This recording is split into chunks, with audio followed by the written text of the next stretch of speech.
High, hello তুমি এখানে কেন আসছো? মানে উর্বি আসেনি? রাফসান, সরি রাফসান ভাইয়া, উর্বি আসেনি, আমি একাই আসছি। কেন, কোনো কাজ আছে এখানে? একটা কথা বলার ছিল, বলো। আপনার সাথে পিক তোলার কোনো সুযোগ পাইনি, সেজন্য আপনি এখানে এসেছি। আচ্ছা, আপনার অসুবিধা হলে আমি চলে যেতে। না না, কোনো সমস্যা নাই। মানে তুমি তো উর্বি ফ্রেন্ড, তাই না? ওকে, আসো। ঠিক, উর্বি চলে আসবে যে কোনো সময়, আসলে খুশি হবে তোমাকে দেখলে, সমস্যা নেই। আরে কি করছিস তুমি? এই তোর কি মাথা ঠিক আছে? হ্যাঁ, সরো। উর্বি, ওই আরে আমার কথা, পাগল নাকি তুমি? হ্যাঁ, পাগল করতেছো নাকি তুমি এখানে? সরি বলতে এখন ঠিক হবে না। কি মনে করছে মেয়েটা?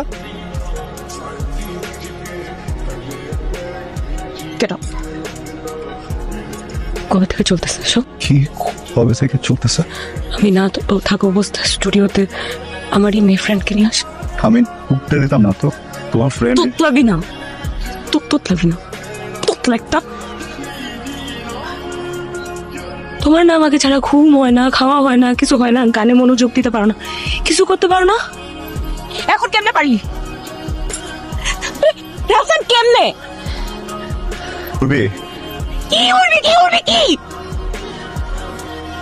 কি আমি কি আমি কি কি বল বল। অবিশ্বাস, আমাকে অবিশ্বাস করতেছো? ঠিক আছে, আনছি একটা মেয়ে, ওর সাথে বাজে কাজই করছি আমি। খারাপ না আমি? তুমি বলছো না যে তোমার আমার ভিতরে প্রেম নাই? আজকে থেকে তোর আর আমার কোনো ধরনের যোগাযোগ নাই, তোর সাথে আমার কিছু নাই, তোর সাথে আমার মিউজিক নাই, তোর সাথে আমার কিছু নাই, তোর সাথে আমার কিছু নাই, বুঝছিস? তোর সাথে কিছু নাই। না থাকলে তো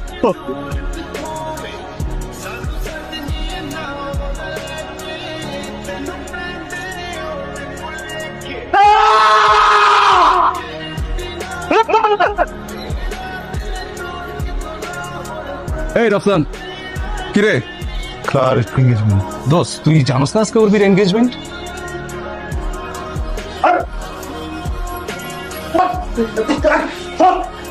বসেন বসেন, উর্বির সাথে কথা বলবো। এর মাঝখানে যদি একটা মানুষ ঢোকে না, একদম কিন্তু সাহস হলো কি হবে তো? হ্যাঁ, আমি থাকতে আরেকটা ছেলেকে বিয়ে করতেছিস? বসে থাকবি সারাদিন আমার সাথে মিউজিক করবি, হ্যাঁ, সারাদিন আমার সাথে ঘুরে বেড়াবি, আমার সাথে কথা বলবি, সবকিছু আমার সাথে করবি, বলবি যে